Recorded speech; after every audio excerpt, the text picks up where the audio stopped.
What is up, my friends? Welcome back to Jones Vibes. Today I am talking about Squid Game Season 2, a show that apparently is topping the charts on Netflix, but for some reason I haven't seen anybody talking about it. And that's been a little bit crazy to me because it was the most popular thing ever. It was all over my feed when it first came out. Everybody was watching it, everybody was talking about it, and then Season 2 has come out and it's just I don't know. Radio silence, man. But I definitely tuned into it, and I had an interesting experience with this season when compared to the first season. So that's what I'm going to be talking about today. This will be my review of Squid Game Season 2. I'll probably dive into some spoilers here and there, so if you haven't seen the full season, there is your warning. Also, as always, go down to the comments and leave me all of your thoughts on Squid Game Season 2. I'd love to hear from you guys, and I'd love to be a part of that conversation down below. But Squid Game Season 2. Something that I liked straight away is that this season picked up exactly where we left off in Season 1. You're gonna have to freaking forgive me on the pronunciations here because I'm probably gonna butcher everything, but end of last season, he gets the phone call from the front man and he's like, you should get on that plane, and Gi-hun is like, you know what, no, I'm not gonna get on that plane. I'm gonna stay and I'm gonna come get you or whatever, get my revenge. And I thought that was enticing enough. I just didn't really understand how they were gonna make a full season out of that plot alone. But they somehow managed to, and they did that by stretching out a lot of stuff that probably didn't need to be as long as it was. That's one of my biggest complaints about Season 2. It is so long and so stretched out. There are so many scenes with so much dialogue that is just pulling and pulling and pulling, and it's just not needed. There's a scene in the middle of this, I'm sure you're familiar with, the mom and son that are a part of the games, and she's talking to him because he decided that he wanted to vote yes instead of vote no, vote to stay instead of to leave, and it's this strange thing. So you'd understand that they would have a conversation, but they have this 5-minute conversation that just drags and drags and drags, and then the very next scene, somebody asks them, hey, why did you vote yes to stay? And he explains it really quick, or the mom explains it, I forget whatever it is. But that scene, after the fact, takes care of all of that exposition. And so there were little moments like that where I was just man, you guys could have cut and trimmed this. Honestly, when it comes to the writing, I posted this on X just in my full review of Squid Game Season 2, but I was just talking about how there are just probably cultural differences with storytelling that I'm not so familiar with as a basic-ass American viewer, Korean shows are not really something that I'm used to. When it came to the first season, you had to just get used to it. You had to get used to a sort of different form of storytelling. They do have long exposition. It reminds me a lot of some of the animes that I've watched in the past where two dudes are fighting, and as he's throwing the punch, he's like, I need to tell you the story about my brother who murdered my father, and you're like, oh god, man, can we just watch this guy punch this guy? But long story short, there is a lot of that. I had to get used to that. I had to settle down a little bit because it started to frustrate me to a point that it was affecting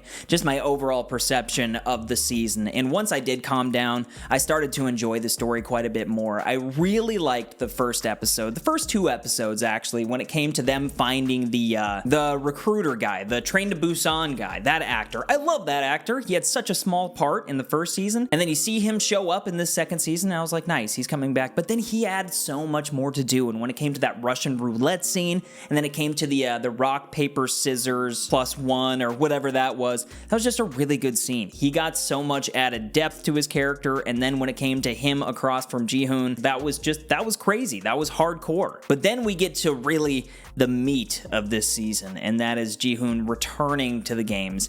And I kind of want to make something clear here. I don't think that it does this show a service to bring him back into the games, but it's also the only thing that they could do to keep the viewers entertained. I don't know if this show could sustain this plot of him just trying to attack the place and end up getting the front man and all of that stuff. But with them going back to the games, with him going back to the games, it just felt so repetitive. You're meeting all of these characters, he's back in there all of a sudden, and you're like, dude, you made all the money. You already did this, and now you're here. We get it. You're trying to take them down, but we're getting to know all of these characters. They feel exactly the same as the characters that we got to know in the first season. And so there's a lot of eye rolling, especially in the first couple sequences, the red light, green light stuff. You can almost feel them just kind of nodding to to you like, hey, you remember when we did this in the first season? Well, we're doing it again, and it's so awesome, right? And as the viewer, you're like, yeah, this is pretty awesome, but there wasn't anything new there, and a lot of my frustration was just stemming from that. But then we kind of turn the page, the season gets going, and we get to the second game. And this is the game that's like the 6 games, and although this is something that I audibly said during it, I felt like the music choices for this really took away from the feeling of tension and stakes. Like, with red light, green light, or any of these games, you want to feel like, damn, dude, these guys are about to die. But they had this childish music playing, and it's not because of this game. Like, nothing was playing that in the room. It was the creator's selection of these songs in here, and it was making it feel so goofy, and then these people are dying, and you're kind of just like, but it's very nonchalant. I didn't like that about it, but I did really like these games, and the idea of tying everybody together, and them having to, like, walk backwards if somebody fails, and all of that stuff. It was a lot of fun. And stuck in the middle of these games is kind of, again, some of those script issues that I had, where they're really dragging out this vote thing, like, we need to stay, and this is a new thing for this season. They didn't really emphasize that at all in the first season. Should we stay? Should we go? Giving that option to the players. But you really just want to get to the next game. And the next game after that second game was so great. The Mingle game, where they had to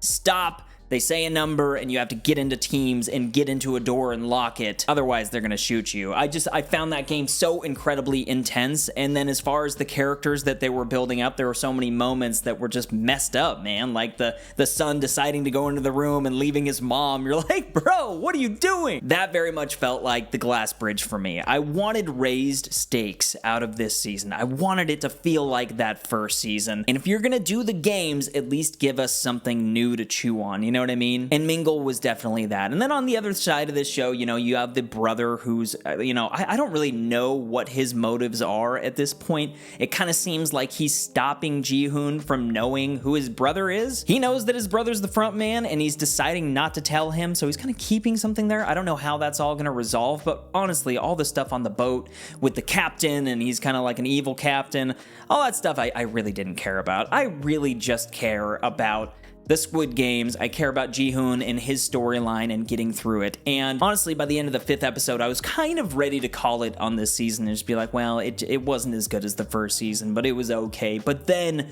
there is the attack in the bathroom with the X's versus the O's, and that Thanos character, that freaking Thanos character, he ends up dying, and, I feel, at least me, I was like, thank you, that guy is finally gone. But then that leads into the plan of them taking over this place, taking the guards' guns and attacking, and they form this little militia. That was so much fun, going up through the stairwells and having a back and forth shootout. And all of that brings me around to the front man. The biggest difference of this season is having the main bad guy be a part of these games. And that's what makes it all worth it in the end. We're getting to know all of these other characters. Again, I just don't really care about all of the other characters, but I do care about Gi-hun and the front man. I care about that bad guy.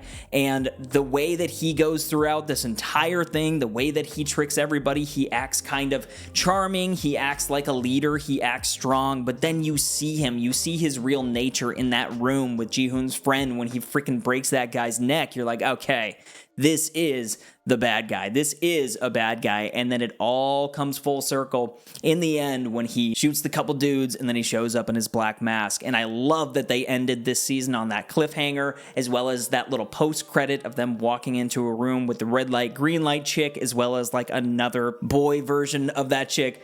It should be fun, and I think we're heading towards a culmination of this show that makes sense and feels earned. And that's all that I personally could ask for. I'm very much hoping that the third season isn't as dragged out as this season was. I hope there's a lot more action and just a lot more going on. This one really felt stretched. There were several moments where I just wanted to hit that fast forward button, but I knew I was going to be doing a review and I wanted to pay attention as best I could. But at the end of the day, it's a hard premise to create a full show on. I don't know if the creator, what was his first name? Hwang. I don't know if he had the intention going into season 1. I'd like to look into that. But if he had the intention of stretching this thing thing out into 3 seasons, because when you have a battle royale type premise like the first season, that's really all we want to see. And when you get us used to that battle royale, and then you start throwing in all of these other things that we need to pay attention to, and you have the character make it out of the battle royale and then go back into the battle royale, you almost feel like it would be better served if you're just doing season after season of a new fresh group of players, a new fresh group of games, and there's not like this overarching story. And if you're going to have an overarching story, it has to be done right. So far, I think that they're doing it right, and it feels like season 3 is heading in a direction that I'm going to be satisfied with. And no wonder people are watching it. No wonder people are liking it. It's such a fun concept. But again,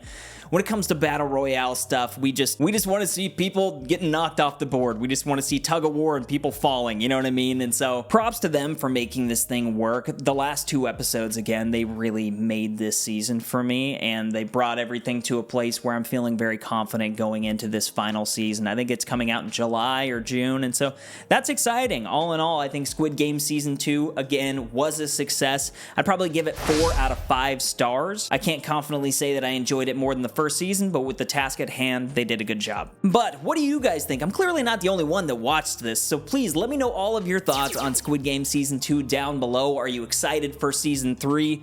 What are you thinking? Let me know down below. Also, my friends, make sure to hit the like button before heading out. Hit subscribe if you're new around here, and more than anything, keep up the good vibes. Peace!